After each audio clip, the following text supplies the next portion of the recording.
கர்த்தருடைய பரிசுத்த நாமத்திற்கு ஸ்தோத்திரம். இன்றைய ஆசீர்வாதமான வார்த்தை சங்கீதம் 50:15.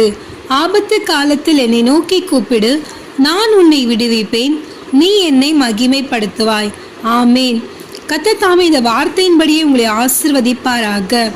அன்பார்ந்த பிள்ளைகளே, கர்த்தர் உங்களை பார்த்து சொல்லுகிறார், ஆபத்து காலத்தில் என்னை நோக்கி கூப்பிடு. நீங்கள் கர்த்தரை நோக்கி கூப்பிடும் பொழுது ஆபத்து காலங்களில் கர்த்தர் உங்களை விடுவித்து அவர் உங்களை ரட்சிக்க வல்லவராக இருக்கிறார். உங்களுக்கு நேரிடுகின்ற எல்லா ஆபத்து நேரத்திலும் கர்த்தரை நோக்கி கூப்பிடுங்கள்.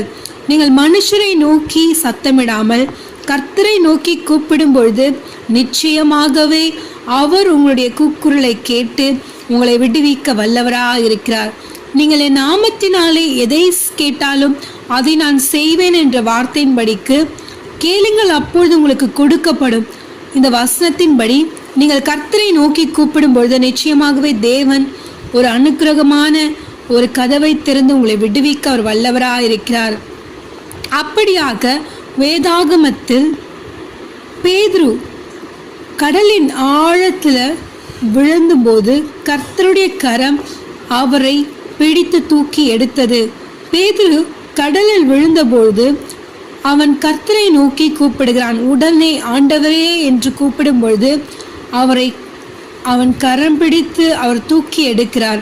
இன்றைக்கும் எந்த ஆபத்தில் நீங்கள் முழுகி கிடக்கிறீர்களோ அந்த இடத்தில் கர்த்தரை நோக்கி கூப்பிடும் பொழுது கர்த்தருடைய கரம் உங்களுக்கு நேராக நீட்டப்பட்டு உங்களை விடுவிக்க அவர் வல்லவராக இருக்கிறார். அப்படியாக பவுல் கடல் பிரயாணத்தில் கப்பலில் போயிட்டு இருக்கும் பொழுது கப்பல் ஒரே பலத்த காற்றுகளினாலும் புயல்களினாலும் மிகப்பெரிய சேதம் உண்டாயிற்று. ஆனால் பவுலுக்கோ அவர்கள் கூட வந்த சகோதரர்களுக்கோ ஒரு சேதம் உண்டாகாதபடிக்கு அவர்கள் கர்த்தரை நோக்கி கூப்பிட்ட அந்த ஆபத்து காலத்தில் கர்த்தர் அவர்களை விடுவித்து அவர்களை கரை சேர்த்தார். இன்றைக்கும் அநேக சூழ்நிலைகள் மத்தியில் கர்த்தரை நோக்கி நீங்கள் கூப்பிடும் பொழுது அவர் உங்களை விடுவித்து தப்பிவிக்க அவர் வல்லவராக இருக்கிறார். கர்த்தர் தாமே உங்களுடைய வாழ்க்கையில் ஒரு பெரிய காரியங்களை செய்து உங்களுக்கு அநேகருடைய ஜனங்களுக்கு மத்தியில் உங்களை சாட்சியாக நிறுத்த அவருடைய நாமம் மகிமைப்படுத்த கர்த்தர் வல்லவராக இருக்கிறார்.